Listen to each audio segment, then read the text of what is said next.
आज मेरे पढ़ाको बेटा, जैसे कि आप जानते हो कि 11th का रैपिड रिवीजन चल रहा है। आज मैं ग्रेविटेशन के अंदर ग्रेविटेशनल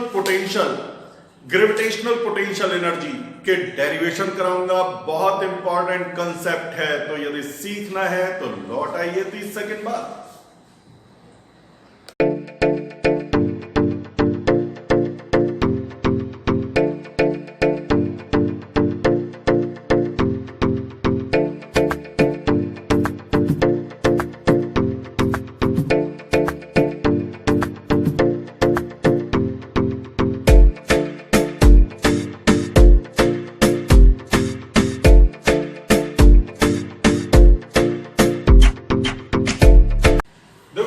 ग्रेविटेशनल पोटेंशियल का यदि आपको डेरिवेशन समझना है तो दो एक फॉर्मूले आपको पता होने चाहिए।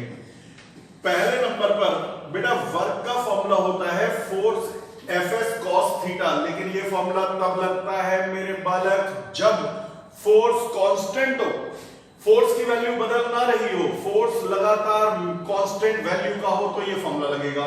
और यदि वेरिएबल फोर्स हो, कोई वेरिएबल फोर्स किसी बॉडी को मूव करा रहा है, तो ऐसी सिचुएशन में वर्क का फॉर्मूला लगता है इंटीग्रल F dx। मेरे बेटा यदि कांस्टेंट फोर्स है तो Fs cos theta, variable force है तो integral F dx।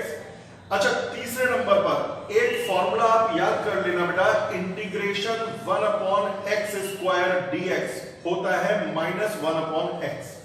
Integral 1/x² dx, तो जिसने अभी डिफरेंशियल इंटीग्रल की मेरी वीडियो नहीं देखी है तो पहले जा करके मेरी डिफरेंशियल और इंटीग्रल की वीडियो देख लो, लेकिन उसके बगैर भी समझ सकते हो, बशर्ते आप इस फॉर्मूले को फिलहाल के लिए लर्न कर लो। Integral 1/x² dx is equal to -1/x। चौथे नंबर पर बेटा लिमिट ऑफ इंटीग्रेशन आप रखना जानते ही हो। मैं यदि कहूं कि बेटा इंटीग्रल 1/x² dx क्या है, तो आप कहते हो -1/x, लेकिन मैं कहता हूं कि body x is equal to infinity से चलकर x is equal to r तक पहुंची, तो जहां से चली वो लोअर लिमिट, जहां पहुंची वो अपर लिमिट, जहां से चली वो लोअर लिमिट और जहां पहुंची वो अपर लिमिट। फिर क्या करते हैं बेटा, पहले x की जगह अपर लिमिट रखेंगे, फिर x की जगह लोअर लिमिट रखेंगे, तो हमें क्या मिलेगा, माइनस, पहले x की जगह r रखोगे तो 1/r, फिर x की जगह इंफिनिटी रखोगे तो 1/इंफिनिटी, और सब्ट्रैक्ट कर दोगे। अब 1/इंफिनिटी तो 0 है तो रह जाएगा -1/r। एक बार फिर से देख लो बेटा, मैं आपको थोड़ा इंटीग्रेशन के बारे में हल्का सा हिंट दे रहा हूं। इंटीग्रल x⁻n का फॉर्मूला होता है x⁻n+1/n+1।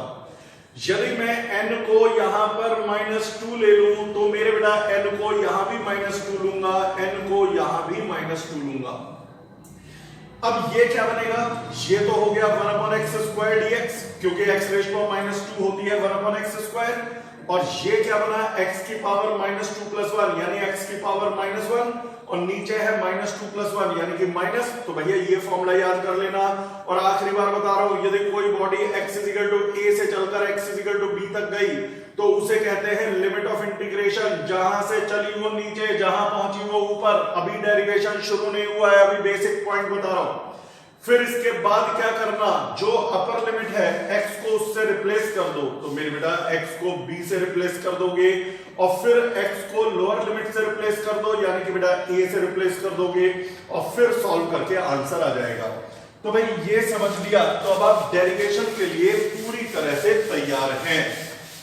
मैं अब आपको बता रहा हूं ग्रेविटेशनल पोटेंशियल क्या है।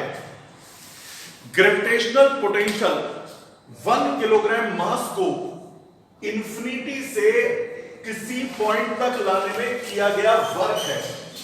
जैसे मैं आपसे कहता हूं बेटा इस पॉइंट का पोटेंशियल बताओ, तो 1 किलोग्राम मास को यानी कि यूनिट मास को इनफाइनाइट से लाके यहां पर रख देना, जितना आपको वर्क करना पड़ेगा, जितना ग्रेविटी को वर्क करना पड़ेगा, वही ग्रेविटेशनल पोटेंशियल होगा। Work done in bringing unit mass from infinity to the given point is called as gravitational potential, जिसका सिंबल है V। मैं कहता हूं बेटा इस पॉइंट का पोटेंशियल बताओ, तो 1 kg मास को इनफाइनाइट से यहां तक लाने का वर्क। इस पॉइंट का पोटेंशियल बताओ, तो 1 kg के मास को इनफाइनाइट से यहां तक लाने का वर्क। अब डेरिवेशन शुरू हो गया। ये बेटा कोई मास है m, मैं कहता हूं इसके सेंटर से r डिस्टेंस पर पॉइंट है P पॉइंट का पोटेंशियल बताओ, आप यहां का पोटेंशियल बताओ। तो मैंने क्या सिखाया था बेटा, 1 kg मास को इनफाइनाइट से किसी भी पॉइंट तक लाने का वर्क उस पॉइंट का पोटेंशियल कहलाता है। तो यदि आपको P पॉइंट का पोटेंशियल निकालना है तो 1 किलोग्राम मास को इंफिनिटी से लेकर के और P पॉइंट तक लाओगे। कहां से लाओगे? इंफिनिटी से।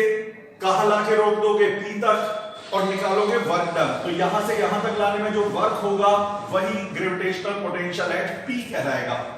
तो मेरे बेटा आप शुरुआत करोगे इनफाइनाइट डिस्टेंस से, 1 kg शुरू में इनफाइनाइट डिस्टेंस पर है और लास्ट में रोक दोगे r डिस्टेंस पर, यहां तक लाके रोक दोगे। यहां से यहां तक लाने का वर्क निकालना है। तो ये कहलाती है बेटा इनिशियल पोजीशन, ये कहलाती है फाइनल पोजीशन।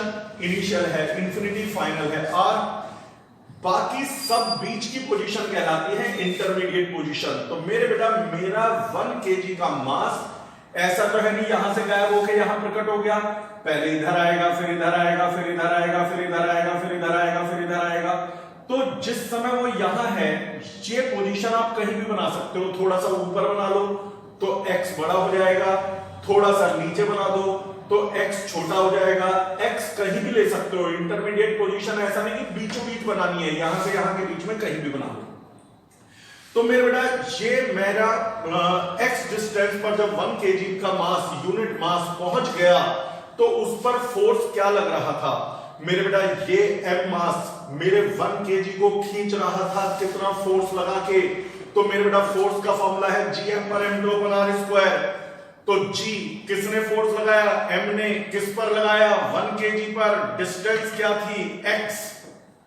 तो ये है इंटरमीडिएट पोजीशन का फोर्स। अच्छा, जैसे जैसे ये मास नीचे आएगा x की वैल्यू बदलेगी, x की वैल्यू बदलेगी, और यदि x वेरिएबल है तो फोर्स वेरिएबल है। मेरे बेटा x बदलेगा तो फोर्स बदलेगा। तो 100 बात की एक बात, ये फोर्स एक वेरिएबल फोर्स है। और यदि वेरिएबल फोर्स है तो वर्क डन का फॉर्मूला ये वाला लगाना पड़ेगा, इंटीग्रल f dx। समझ में आ रहा है मेरे लाल? वर्क डन जो निकलेगा इंटीग्रल f dx, क्योंकि ये एक वेरिएबल फोर्स है।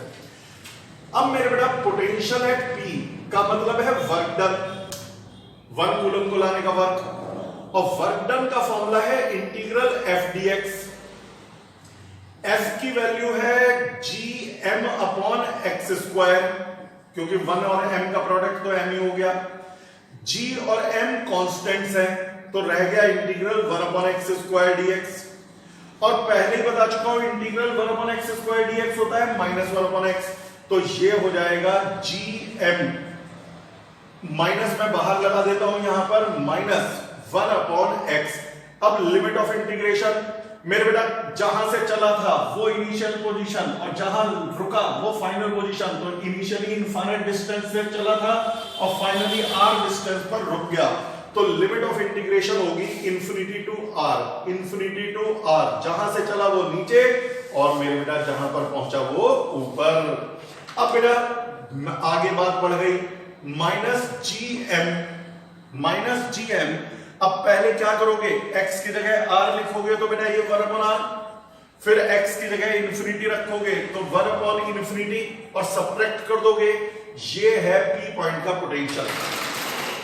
आगे बढ़ते हैं बेटा, -Gm 1/r -1/∞। तो ये तो हमारा आंसर -Gm/r हो गया। यस बेटा, बिल्कुल सही बात। पोटेंशियल का फॉर्मूला है -Gm/r। तो यदि आगे से न्यूमेरिकल करना हो तो इसे प्रूफ नहीं करना पड़ेगा। यदि आपको कोई भी न्यूमेरिकल दिया गया, आपसे कहते हैं कि m मास से r डिस्टेंस पर पोटेंशियल बताओ, तो सीधे फॉर्मूला लगाओगे -Gm/r। पोटेंशियल का सिंबल है v, तो v का फॉर्मूला होगा -Gm/r। लेकिन एक प्रिकॉशन है बेटा मेरे, r हमेशा सेंटर से नापी जाती है, सेंटर से गिवन पॉइंट तक की डिस्टेंस को r लेंगे। चलो अच्छा, अर्थ के केस में यदि हम आपसे कहें बेटा अर्थ के केस में पोटेंशियल का क्या फॉर्मूला है, तो मेरे बेटा याद करिए, अर्थ के केस में एक तो मास होगा me। मान लो बेटा ये मेरे पास अर्थ है जिसका मास है me। मैं कहता हूं अर्थ से r डिस्टेंस पर पोटेंशियल बताओ, तो पोटेंशियल का फॉर्मूला हो जाएगा -Gme/r। तो अर्थ के केस का पोटेंशियल हो गया minus G M E upon R. अच्छा, अर्थ सरफेस पर क्या पोटेंशियल होगा बेटा? अर्थ सरफेस पर कोई मेरे से कहता है कि ये है बेटा अर्थ जिसका मास है एम ई, सरफेस पर पोटेंशियल बताओ, तो पोटेंशियल का फॉर्मूला होता है minus G M upon R. अब क्योंकि अर्थ के कारण पोटेंशियल है तो एम ई, और आर क्या लेते हैं बेटा? सेंटर से डिस्टेंस। मेरे बालक, यदि आप सेंटर से इस पॉइंट की डिस्टेंस लेंगे तो वो तो रेडियस ऑफ अर्थ के बराबर है, तो बेटा ये होगा रेडियस ऑफ अर्थ के बराबर। तो पोटेंशियल एट अर्थ सरफेस का फॉर्मूला है minus G M E upon R E. तो आपने क्या सीखा कि बेटा जो पोटेंशियल हम निकालते हैं वो और कुछ नहीं 1 किलोग्राम को लाने में किया गया वर्क है। इनके स्क्रीनशॉट्स ले लेना बीच बीच में रोक के। अब मैं आपको पढ़ाता हूं ग्रेविटेशनल पोटेंशियल एनर्जी का डेरिवेशन, जो बिल्कुल 100% इसी के जैसा डेरिवेशन, बिल्कुल 100%, कोई अंतर नहीं, सिर्फ डेफिनेशन अलग है और डेरिवेशन तो खैर ऑब्वियसली अलग होगा। मेरे बेटा gravitational potential energy of the system of two masses is defined as work done in reducing the separation from infinity to r. Work done in reducing the separation between two masses from infinity to r. दो मास शुरू में infinite distance पर है, मैंने उन्हें पास ला करके या उनकी ग्रेविटी ने उन्हें पास ला करके r डिस्टेंस पर पहुंच गए, तो जितना भी इनफाइनाइट से r डिस्टेंस तक आने में वर्क होगा वही ग्रेविटेशनल पोटेंशियल एनर्जी कहलाता है। तो let us consider the case जहां पर m1 मास है और ये m2 मास है। अब की बात कोई 1 kg नहीं है, शुरू में ये इनफाइनाइट सेपरेशन पर है। मैं चाहता हूं कि इनको r सेपरेशन तक ले आया जाए, m1 और m2 को r सेपरेशन पर ले आया जाए। तो मैं क्या करूंगा? वो तो इनकी ग्रेविटी खींच के ले आएगी, तो ये कहलाती है इनिशियल सेपरेशन, ये कहलाती है फाइनल सेपरेशन। लेकिन एक बात बता बेटा, यहां से गायब होकर के यहां थोड़ी प्रकट हो गए, यहां से धीरे धीरे पास आएंगे और पास आएंगे और पास आएंगे और एक समय यहां पहुंच जाएंगे। जिस समय वो यहां थे x डिस्टेंस पर, वो कहलाती है इंटरमीडिएट पोजीशन। तो ये है बेटा इनिशियल पोजीशन, ये है फाइनल पोजीशन, ये है इंटरमीडिएट पोजीशन। तो इंटरमीडिएट पोजीशन पर फोर्स कितना था? ये कौन सी पोजीशन है जिसे मैं बॉक्स में बंद कर रहा हूं? ये है इंटरमीडिएट पोजीशन। इंटरमीडिएट पोजीशन में फोर्स कितना था? तो जवाब है जी m1 m2 upon x square. मेरे बेटा जी m1 m2 upon x square. तो मेरे बेटा ये फोर्स वेरिएबल है, क्योंकि जैसे जैसे पास आएंगे x की वैल्यू कम होगी और कम होगी और कम होगी, और यदि x की वैल्यू कम होगी तो फोर्स बढ़ता जाएगा, ग्रेविटेशनल फोर्स बढ़ता जाएगा। तो साफ सीधी सी बात है कि बेटा ये एक वेरिएबल फोर्स होगा, और वेरिएबल फोर्स है तो वर्क डन निकलेगा इंटीग्रेशन के फॉर्मूले से। अब मैं डेरिवेशन कह रहा था ना, बिल्कुल पिछले वाले जैसा है। तो बेटा ग्रेविटेशनल पोटेंशियल एनर्जी है वर्क डन, सेपरेशन को इनफाइनाइट से r करने का वर्क, और वर्क का फॉर्मूला है बेटा इंटीग्रल f dx। f की वैल्यू है g m1 m2 upon x square dx। ये हमारा फोर्स मैंने रख दिया है यहां पर। अब जो कांस्टेंट्स हैं उन्हें बाहर ले जाऊंगा, तो मेरे बेटा g m1 m2 बाहर चले जाएंगे, रह जाएगा integral 1 upon x square dx। g m1 m2 1 upon x square dx। अब बेटा लिमिट और पहले बता दो, जहां से चले थे इनफाइनाइट सेपरेशन से चले थे वो लोअर लिमिट, r सेपरेशन पर आकर के मैंने रोका है तो r, तो ये हो गया इंफिनिटी टू r। अच्छा, अब डेरिवेशन आगे बढ़ गया, g m1 m2 तो खैर बाहर है, 1 अपॉन एक्स स्क्वायर का integral minus 1 upon x, limit अब रखने की बारी है इंफिनिटी टू r। डेरिवेशन भी लगभग कंप्लीट होने को तैयार, आंसर अभी आएगा बाहर। मेरे बेटा माइनस जी m1 m2 ये होगा 1 upon r minus 1 upon infinity, और 1 अपॉन इंफिनिटी होता है 0, तो हो जाएगा माइनस जी m1 m2 अपॉन r। ये है ग्रेविटेशनल पोटेंशियल एनर्जी का फॉर्मूला। तो मेरे बेटा ये फॉर्मूला आप याद कर लीजिए। मैं एक एग्जांपल दे रहा हूं, यदि मैं आपसे कहूं कि एक बेटा 10 किलो का मास है, एक 50 किलो का मास है, दोनों के बीच की सेपरेशन 100 मीटर है, ग्रेविटेशनल पोटेंशियल एनर्जी बताओ। तो ग्रेविटेशनल पोटेंशियल एनर्जी का फॉर्मूला होता है बेटा माइनस जी की value 6.67 into 10⁻11, m1 10 kg, m2 50 kg और r यानी कि सेपरेशन 100 मीटर। बार बार डेरिवेशन थोड़ी करेंगे, अब तो न्यूमेरिकल कैलकुलेशन करो और आंसर निकाल लो। मेरे बेटा ग्रेविटेशनल पोटेंशियल एनर्जी नेगेटिव क्या दिखाती है? तो जवाब है जब फोर्स अट्रैक्टिव होता है तो ग्रेविटेशनल पोटेंशियल एनर्जी नेगेटिव दिखाती है। तो यदि कभी एग्जाम में पूछे कि ग्रेविटेशनल पोटेंशियल एनर्जी नेगेटिव है, इसका क्या मतलब है? बेटा इसका मतलब है कि ग्रेविटेशनल फोर्स अट्रैक्शन के नेचर का है। अब मेरे बेटा मैं एक लास्ट पॉइंट और बता करके खत्म करता हूं कि अर्थ के कारण ग्रेविटेशनल पोटेंशियल एनर्जी। मान लो बेटा ये है मेरे पास अर्थ, ये है कोई मास, दोनों के बीच की डिस्टेंस सेंटर से नापी जाती है r।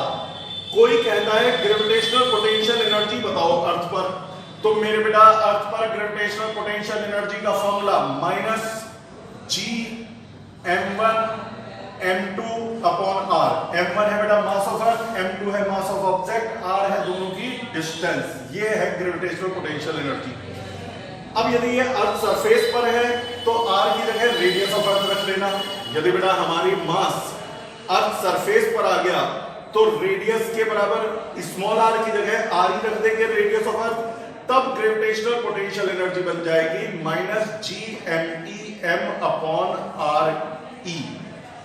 मेरे बेटा ये तो मैंने इस वीडियो में बता दिया कि gravitational potential energy -G(m1 m2 upon r) या -G(m(E)m अपॉन r)E वगैरह है। तो फिर यहां पर एक क्वेश्चन उठता है, तो फिर mgh क्या है जो हम जिंदगी भर बचपन से पढ़ते आ रहे थे कि ग्रेविटेशनल पोटेंशियल एनर्जी mgh है। मेरे बेटा mgh सही मायने में पोटेंशियल एनर्जी है ही नहीं। mgh पोटेंशियल एनर्जी नहीं है। वो क्या है ये जानने के लिए मेरे अगले वीडियो पे पहुंच जाना। अगले वीडियो में मैं mgh क्या है ये समझाऊंगा। तो फिलहाल कहने का समय आ गया है। बाय बाय मेरे पढ़ाकू। पढ़ाकू किस लिए? एंड तक देखा इसलिए।